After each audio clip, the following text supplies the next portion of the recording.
सीमा गर्मियों की छुट्टियों में अपनी नानी के गांव आई थी। सीमा नानी के घर पहुंचने के बाद अपनी नानी के पैर छूती है और उनसे आशीर्वाद लेती है। तभी उसकी नानी उससे कहती है, इतनी बड़ी हो गई मेरी सीमा, चल जल्दी से हाथ मुंह धो ले, मैं तेरे लिए खाना लगा देती हूँ। भूख लगी होगी ना? हाँ नानी, भूख तो लग रही है मुझे, आपके हाथ के बने हुए पीले दाल और चावल खाने की। कितना टाइम हो गया है मुझे आपके हाथ का बना हुआ दाल चावल खाए हुए। तू तो नौकरी में व्यस्त थी, तो तुझे कहाँ से टाइम मिलेगा अपनी नानी के लिए? और जब इतने टाइम बाद आई है तो ज्यादा टाइम के लिए रुक कर जाएगी तू। हाँ हाँ नानी, इस बार पूरे 2 महीने के लिए आई हूँ। सीमा की नानी अंदर जाकर उसके लिए खाना बनाने लगती है। सीमा कमरे में अकेली होती है, तभी उसे किसी औरत के रोने की आवाज सुनाई देती है। वो कभी खिड़की से बाहर झांकती है तो कभी दरवाजे से बाहर झांकती है। उसे समझ में नहीं आ रहा होता है कि आखिर रो कौन रहा है।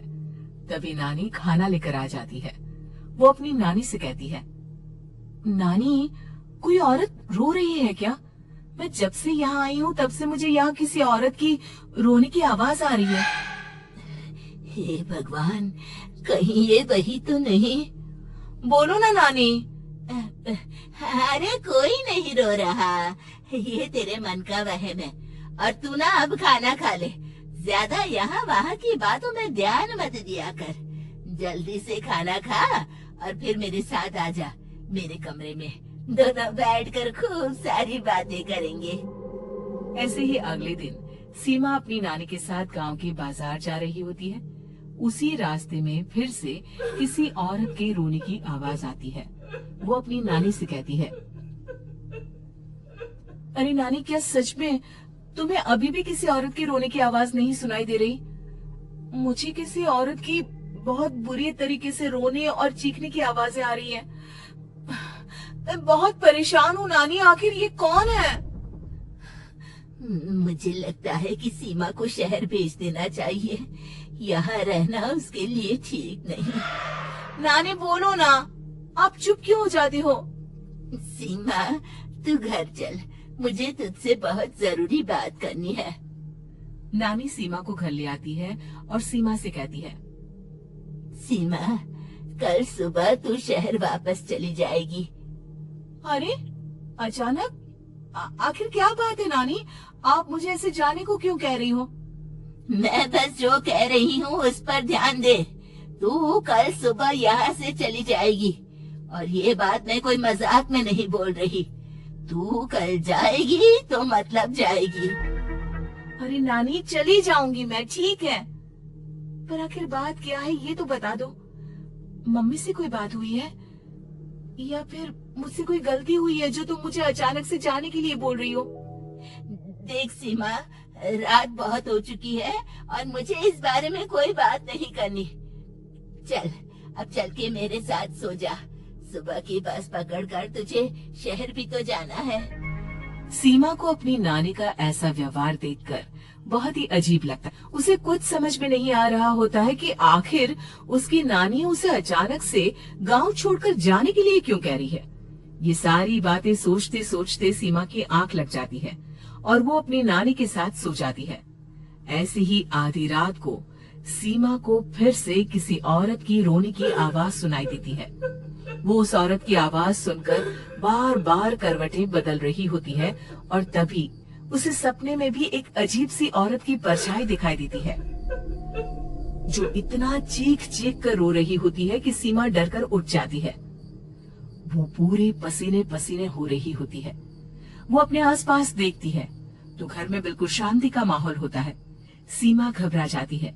वो अपनी नानी को जगाने की कोशिश करती है मगर उसकी नानी नहीं जगती। सीमा को फिर से उस औरत की रोने की आवाज सुनाई देती है। आखिरकार सीमा अपने आप को रोक नहीं पाती और वो घर का दरवाजा खोलकर बाहर निकलती है। आखिर ये माजरा क्या है, आज तो मैं पता करके रहूंगी। अब आवाज का पीछा करती हुई सीमा आधी रात को गांव की चौपाल के पास बने कुएं के पास पहुंच जाती है, जहां कुएं की चारों ओर बेड़ियां लगी होती हैं। उन बेड़ियों में लगे हुए ताले के साथ एक लाल रंग का कपड़ा और माता रानी का कलावा बंधा होता है। उस कुएं में से सीमा को किसी के रोने की आवाज आती है। सीमा परेशान हो जाती है। इस कुएं में कौन है? कौन है यहाँ? सुनो, कौन है? कौन रो रहा है? वो चिल्ला चिल्ला कर पूछती है और साथ ही लोगों को जगाने की कोशिश करती है, मगर किसी को भी उसकी आवाज सुनाई नहीं देती। अब सीमा खुद उस कुएं के पास की बेड़ियों और तालों को खोलने की कोशिश करती है और किसी तरह कुछ देर की मशक्कत के बाद सीमा उसको खोल भी देती है। और जैसे ही वो कुआं खोलकर उसके अंदर झांकती है, सीमा उस कुएं में गिर जाती है। इतने में उसकी नानी की नींद भी खुल जाती है और सीमा को पास ना देखकर नानी परेशान हो जाती है। नानी घबराकर पूरे घर में उसे ढूंढने की कोशिश करती है, जिसके बाद उसकी नानी और सभी लोग उस खूनी कुएं के पास जाते हैं और सीमा की नानी कुएं के पास खड़ी होती है। सभी गांव वालों और सीमा की नानी को सीमा के चिल्लाने की आवाज आती है। बचाओ, कोई मुझे बचाओ। मेरी बच्ची, हम आ गए, हम तुझे बचा लेंगे। नानी, मुझे यहाँ बहुत डर लग रहा है। यहाँ इंसान की कटी हुई मुंडिया, हाथ, पैर और कंकाल है और खून भी है। नानी, मुझे डर लग रहा है।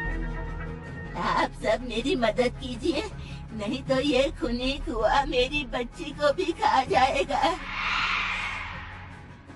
अरे मुझे तो ये समझ में नहीं आ रहा कि आखिर इस खूनी कुएं को खोला किसने। सालों पहले इसको इतनी मुश्किलों के बाद तांत्रिक बाबा ने बंद किया था। अरे पूरा गांव खूनी कुएं के बारे में अच्छे से जानता है, तो कोई भी जानबूझकर तो ऐसा करेगा नहीं। मतलब किसी ने अनजाने में इसे खोल दिया है भैया। सीमा को इस बारे में मालूम नहीं था और जब से वो यहाँ आई थी तभी से उसे किसी औरत के रोने की आवाजें भी सुनाई दे रही थी। कहीं सीमा ने ही तो उसे नहीं खोला। अगर ऐसा है तो फिर सीमा का बचना बहुत मुश्किल है। वहीं कुएं के अंदर सीमा रोते हुए बैठी होती है कि उसे आवाज सुनाई देती है जो कुएं के बाहर खड़े गांव वालों में से किसी को सुनाई नहीं देता। आज सालों के बाद मुझे ताजा खून मिलेगा। तेरा खून पीकर आज मैं अपनी प्यास बुझाऊंगा।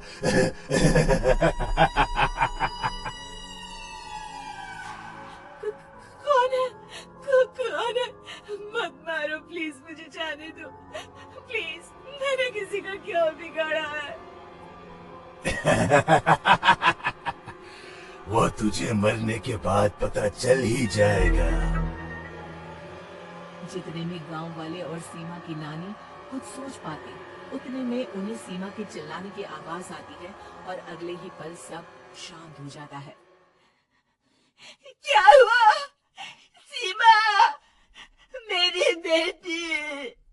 माफ करना बहन, लेकिन अब सीमा वापस नहीं आएगी। हमें एक बार फिर से कुएं को बंद करना होगा।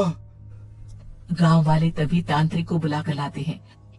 एक बार फिर अपनी शक्ति से तांत्रिक बाबा उस कुएं को हमेशा हमेशा के लिए बंद कर देते हैं और वहां एक बोर्ड लगा दिया जाता है कि